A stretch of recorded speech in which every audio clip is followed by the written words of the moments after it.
அண்மை செய்தி போலீசாரின் தாக்குதலில் உயிரிழந்த அஜித் குமாரின் உடலை உடற்கூறாய்வு செய்த மருத்துவர்களுக்கு தற்போது சிபிஐ சம்மன் அனுப்பியிருக்கிறது. அண்மை செய்தியாக பார்த்துக் கொண்டிருக்கிறோம்.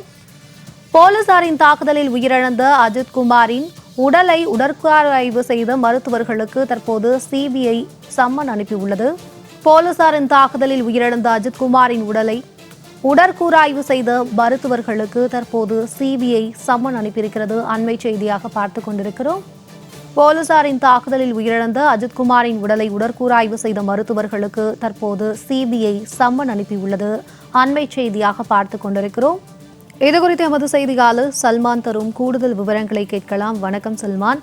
தற்போது போலீசாரின் தாக்குதலில் உயிரிழந்த அஜித் குமாரின் உடலை உடற்கூறாய்வு செய்த மருத்துவர்களுக்கு தற்போது சிபிஐ சம்மன் அனுப்பியிருக்கிறது. இது குறித்த விவரங்களை பதிவு பண்ணுங்க.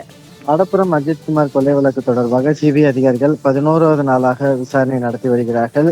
ஏற்கனவே மடப்புரம் மற்றும் திருப்போணம் ஆகிய பகுதிகளில் நேரடியாக சென்று அஜித்குமாருடன் விசாரணைக்காக அழைத்து செல்லப்பட்ட சாட்சிகளிடம் விசாரணை நடத்தினார்கள். பின்பு மடப்புரம் திருப்போணம் பகுதியில் உள்ள சிசிடிவி கேமராக்களை ஆய்வு செய்து விசாரணை நடத்தினார்கள். இதனைத் தொடர்பாக திருப்போணம் அரசு மருத்துவர் உள்ளிட்டோருக்கும் கோவில் பணியாளர்களிடமும் விசாரணை நடத்திய நிலையில் 11வது நாளாக இன்றும் சிபிஐ அதிகாரிகளிடம் விசாரணை தொடர்ந்து வருகிறது.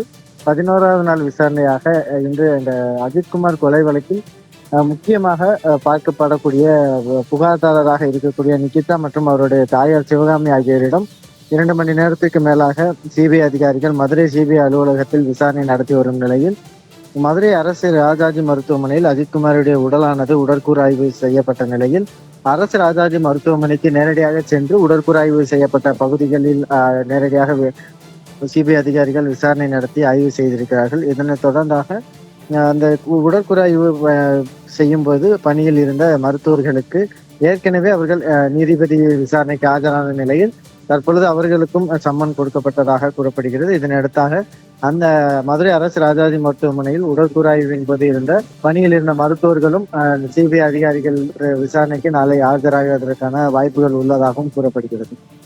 சல்மான், உங்களுடைய கூடுதல் விவரங்களுக்கு நன்றி.